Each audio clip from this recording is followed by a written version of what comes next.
Hey there, my fellow renovators. I hope you're well this week. This week, I have got a topic that's all about the money. So, this week we're talking about, does renovating make financial sense? So home improvement here in the UK is definitely on the rise. There are reports of second charge mortgages on homes on the rise. More homeowners are borrowing to renovate their homes or using their savings. Loads of stats are coming out, and this is kind of mid 2025 from about mid-July up until now. Let me read some of them for you. So it says, home improvement loans are increasing. Average home improvement loans are £33,795. Higher in London, that comes in at £61,876. And renovations like loft conversions, extensions are showing really meaningful returns for homeowners. There was a survey of 1,000 homeowners, and out of that 1,000, 52% have either renovated in the past year or are planning to renovate in the next year. House prices are rising, renovations are increasing, and the average cost of renovating a 3-bedroom house here in the UK is coming in at nearly £80,000. So I think as house prices are rising, people are deciding to, rather than move and pay all that money on the moving expenses, to improve where they are and make it more what they want and make it work for their family rather than moving and perhaps even having to do work there anyway. So I think that's why renovations are increasing here in the UK. People are just deciding, rather than spending that money on moving expenses, which can be wasted, they're rather taking that money and investing it in their own homes, perhaps investing in things like planning, getting their planning applications in, getting their architect's drawings drawn up so that they can be in a position to take on that renovation in the future. So for many homeowners, I think that staying put and making it better where they are has become far more attractive and cost effective than moving and uprooting. So why is this happening and what's behind this trend? So I thought I'd put together this episode so we can go through it all. And also I'm going to go through quite a few points in this episode just to help you decide whether renovating is the right thing for you to do and if it makes financial sense. Let's get into the episode. So number one, let's cover the continued increase in house prices. So I think this has been a big push towards people renovating more. Moving is becoming increasingly expensive. You have your moving costs, you have all your solicitors and your lawyers' fees, stamp duty, taxes here in the UK. You have agent fees, other legal costs, so it all just adds up to tens of thousands of pounds. And that money, sometimes what you would spend on just moving can be enough to do a major renovation on your home.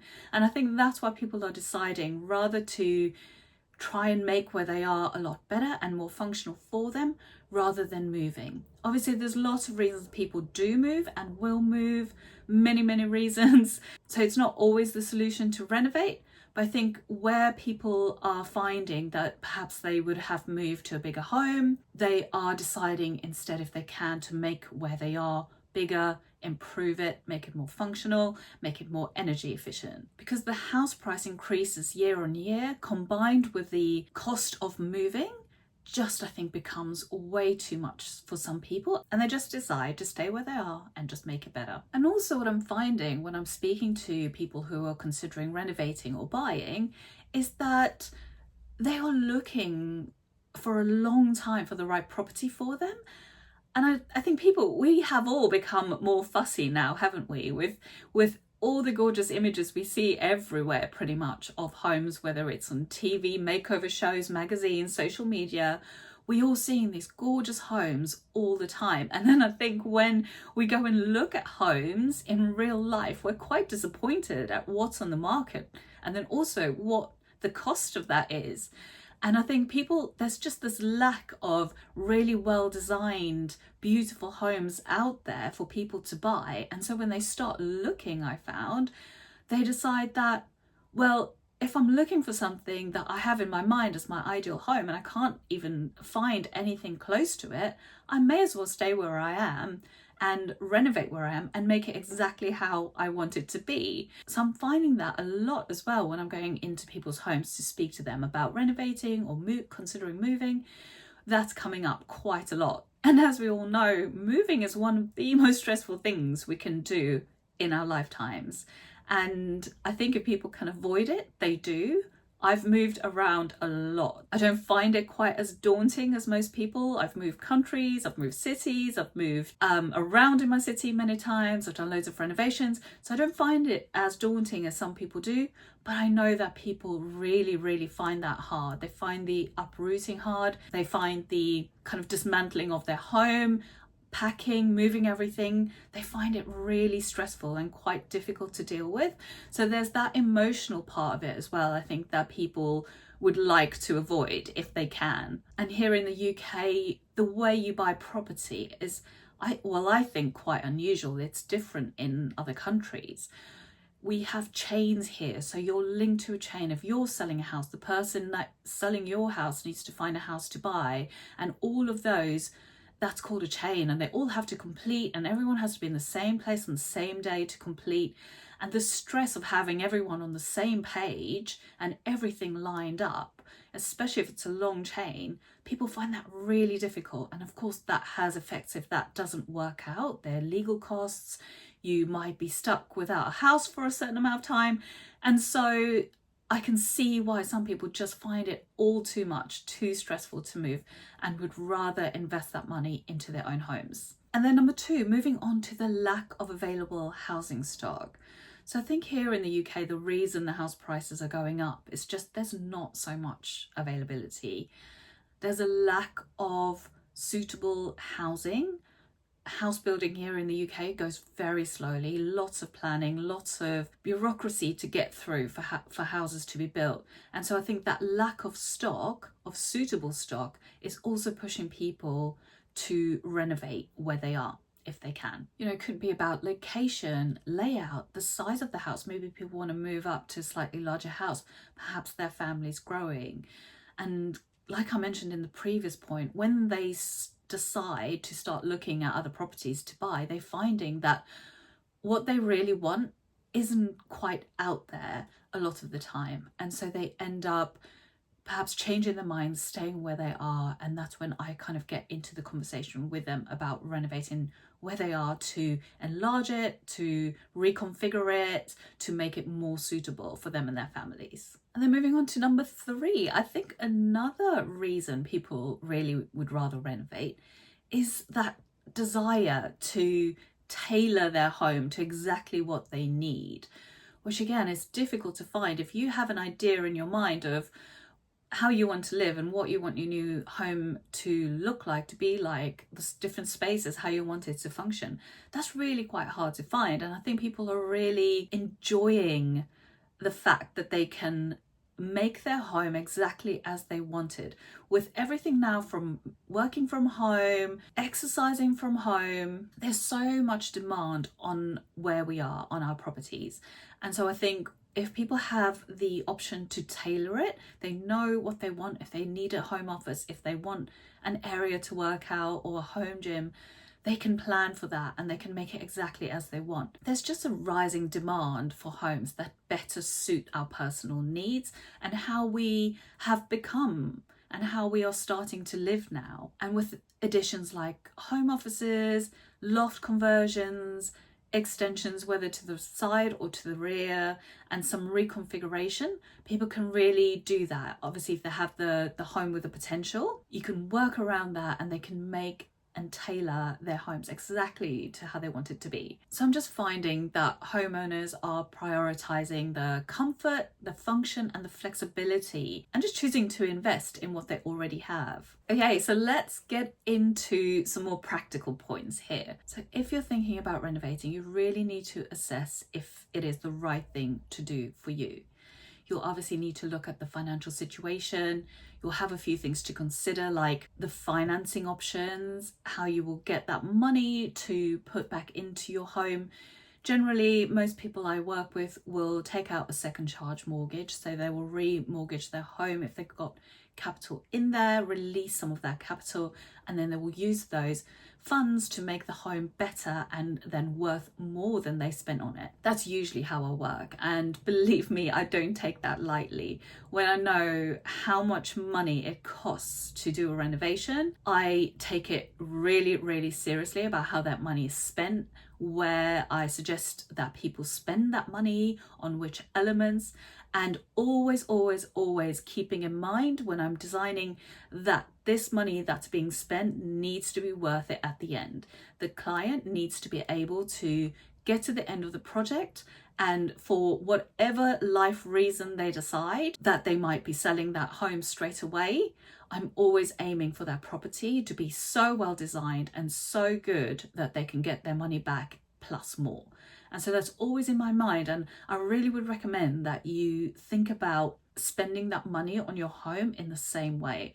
And I feel like this is where great design really comes into play, and I think so many people and so many developers don't appreciate that. They don't think about how getting the design really right can make such a difference when it comes to revaluing your home, making it worth more. And so I really would urge you to think very carefully about your design, the process, planning your project really carefully so that you're not wasting money and every little penny gets used well and puts value back into your home. And I would say the same thing for if you're using your life savings, or if you're getting any sort of other loan, any way you fund your renovation, you need to really look after your money and make sure that money's being spent well in the property and that you're improving it so much that it's going to be worth much more in the end, by the end of your renovation. Okay, so now let's look at the rising costs of renovating versus the value add.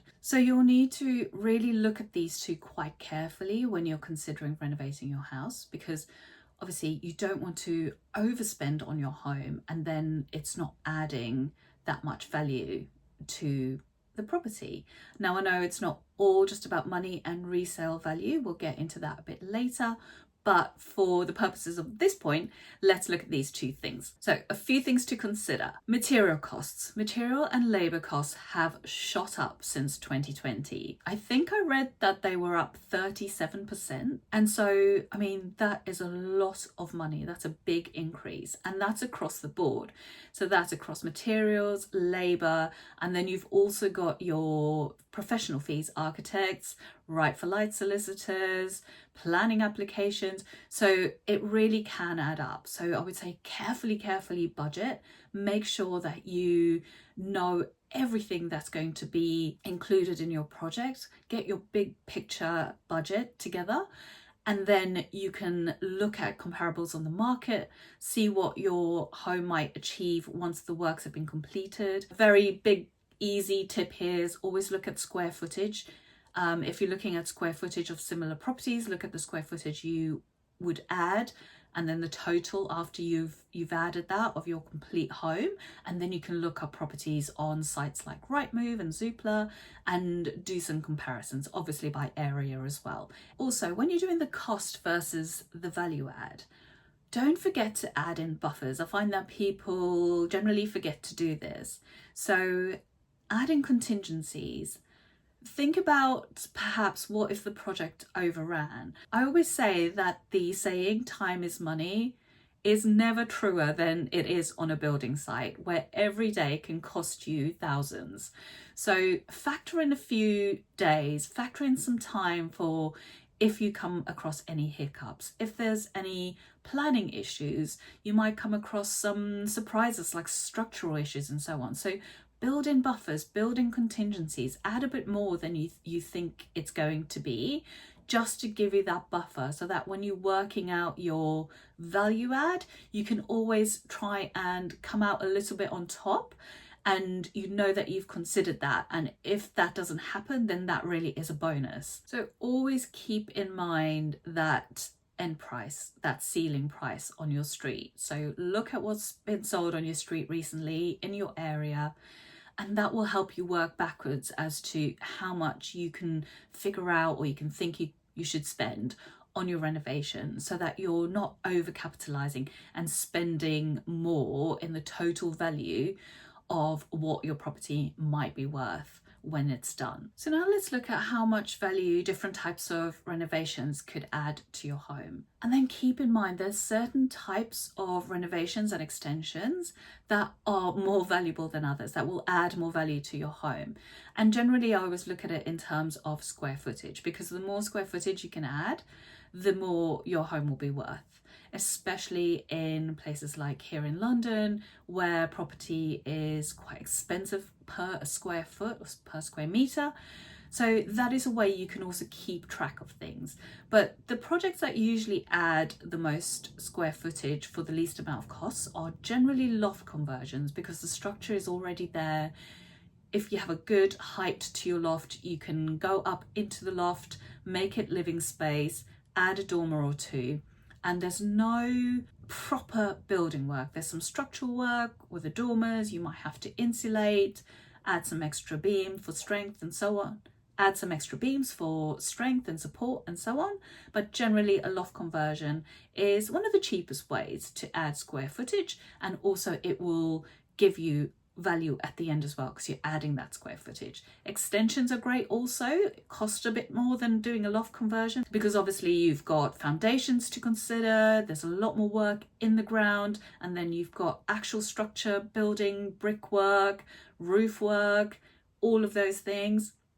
So that all adds up. So you'll be spending more on an extension, like a rear extension or a side extension, for example, but you'll also get a good value add at the end. Whereas cosmetic changes like updating the interior, painting, new carpets, new flooring and so on, those, although they will make your home a lot more lovely and livable, will not add as much value as adding square footage.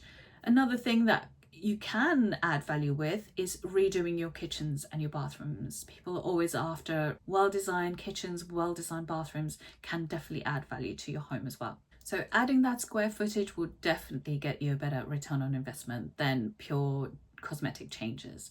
So if you have the opportunity and you need the extra space, of course, consider those extensions like loft extensions, rear extensions, side extension. Now let's look at when renovating doesn't make sense.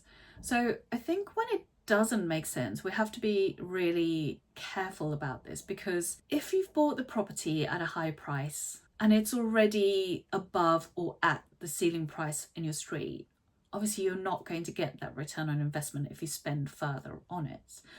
We of course have other reasons to renovate, not just making money. So perhaps it's that your family need the space and you really need to create some extra space in your home. You don't want to move. And then obviously that's going to make a huge difference to your lives and how you live and your quality of life if you have that extra space. So it's always, if you're in that situation, weighing up which will be the best for you in your particular financial situation. Perhaps you would like to spend that money because you can't move, or moving would be more expensive than improving where you are. And so perhaps you take that risk to spend that money to have a home that is better for you and your family. And perhaps you're planning to stay there longer term, in which case property prices might rise and you might make that money back in the end. But that is a risk. So always keep these points in mind when you're thinking about renovating, when you're getting your quotes in, when you're looking at that value add and what it will cost. There could be a number of issues here as well, which would mean that renovating doesn't make sense. Another one being, what if the cost of the renovation of the quotes just come in way too high, beyond the money you can access to do the work? Obviously then you cannot do it, or you need to completely reassess. Perhaps you need to reassess your plans, scaling back, coming up with a different option. So you can look at different options rather than overspending when it comes to looking at if it will make sense or not for you financially. Financing could also be an issue because interest rates have gone up quite a lot. So accessing money to do these kinds of works has become more expensive. And so if you're finding that just accessing that money is costing you a lot in interest, that's also something to consider, because you have to make sure that everything included, including the money you're getting plus the interest on that money, that might now be an extra large mortgage for you, that is financially manageable for you and your family. So you need to take all these into consideration when renovating, and this is why I always recommend doing a detailed budget up front. I actually have an episode called Double the Time and Double the Budget. It's episode 8 on the podcast, so do go back and listen to that one. That will really help you with your budgeting and just looking at and trying to figure out how much your project will cost before you even start works or start speaking to anybody. So go check out that episode. Okay, but moving on to the next point here, that it's not all financial, is it? Our homes are not all about money. There are so many reasons why we want to renovate, why we want to invest in our homes. So there's a lot to consider, like our lifestyles that we want to lead, like where our kids go to school, the area around us and why we love living there, our community perhaps, where our friends are, our access to where our work is. There's so many reasons why we may decide to not move and stay where we are and make it better. So there are lots of considerations, and most of the time quite long-term considerations to think about, not just the financial part of things, because our homes are such important part of our lives, aren't they? So we want to make sure that if we have a family, we're not uprooting them unnecessarily. If you really have roots in a place and you don't particularly want to move and you'd rather stay where you are and renovate where you are rather than starting anew somewhere else. So there's just so much to consider apart from the finances as well. And that's why I think it's such a big decision to renovate, and we really need to think about everything, not just the financial side. Of course, that financial side is really, really important, because I've said this before, it's renovating your home is one of the most expensive things you will do in your life, besides actually buying your home itself. And I take that really seriously. It's such a massive thing to do. And so you really need to weigh up everything, the financial side and the non-financial side, and take everything into consideration when you're going to make your decision. And that's why I do what I do, everybody. I want to try and help you make the decision. I want you to try and renovate to a really, really good level. I want your home to be worth more at the end after your renovation, when you've spent all that time and all that money on it. And I really want people to do it well, because I see so many people just not quite understanding the process and not doing a very good job, and then being really disappointed at the end. They've spent all that money and still their home is not quite working for them how they imagined it to. And so that's why I do what I do. That's why I make this podcast every single week for you. I have some other resources that are going to help you. I'll go through them, and I'll also put them in the show notes so you can click on them and go directly there. But on this topic, some other resources that would help you are episode 54, The Hidden Costs of Renovating. Episode 44, Understanding and Comparing Contractor Quotes. That's a good one for when your quotes start coming in and you want to compare like for like, which you really should be doing. And then we have episode 48, No Vanilla Renos Please. So this one I actually did for developers, but I think in the context of what we're talking about here today, I think that'll be a great one to listen to in terms of how to renovate well with the ROI in mind, but also creating a really beautiful home that's functional but not really boring as well. So do go listen to that one. And then I've got episode 35, Renovating to Sell. That's a good one as well, when you're having your return on investment in mind at the end. Episode 17 is How to Get More Accurate Builder Quotes, which is also a good one to listen to for when you're trying to get a grasp on what your project will actually cost. And that's it. I hope you go back and listen to those as well. I think just listening to those And having listened to this one, if you're considering renovating, I really hope that it will help you come to make that decision that's right for you and right for your family, and will give you that great home that you really want. That's it for this episode, everybody. Thank you so much for listening. If you're here at the end, thanks so much. I hope that you enjoyed it. I hope it was helpful. If you did enjoy it and you did find it helpful, please give us a rating wherever you're listening. We really appreciate it. It helps me to be found by other listeners who might find this content useful as well. So we really always appreciate that. It just helps the podcast become more visible if people rate it or like it or comment. And I always love to hear your comments. Email me, leave me a comment, send me a DM. Always happy to chat. Have a great week, everybody, and I'll see you next week. For more information on my 5-pillar process for successful renovation, you can go directly to southplacestudio.com/pillars, where you'll find an introduction to the process which covers each of the pillars and what they cover. We also have a number of other free renovation resources. Go now to southplacestudio.com/freebies. I have created some amazing freebies for you there. There is one on the process, like we just said. There is one on planning permission. There is one on kitchen design. There is another one on lighting planning. Go and check those out. There's so much free information there to help you with your renovation.